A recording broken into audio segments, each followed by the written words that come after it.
you would like to use checkboxes on your website, how do you go about it? Okay, so in this case I'm trying to choose favorite music service. Okay, so we are indicating that it is a checkbox. Checkbox is different from radio button. Checkbox allows you to select and unselect, okay, but radio button only allows you to choose one at a time.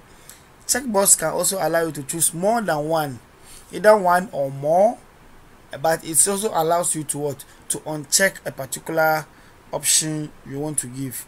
So let's try this. Okay, the name, the server should store it as a service. The value of the particular thing we are looking for is iTunes.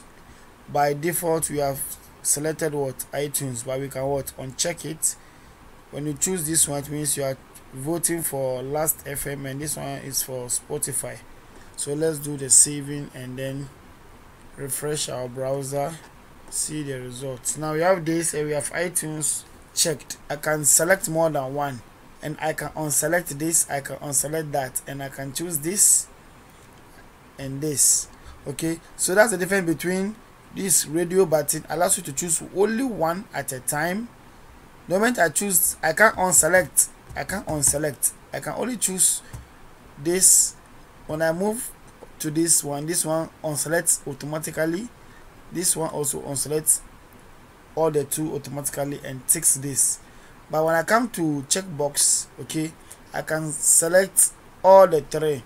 I can unselect one, or I can select two, and okay.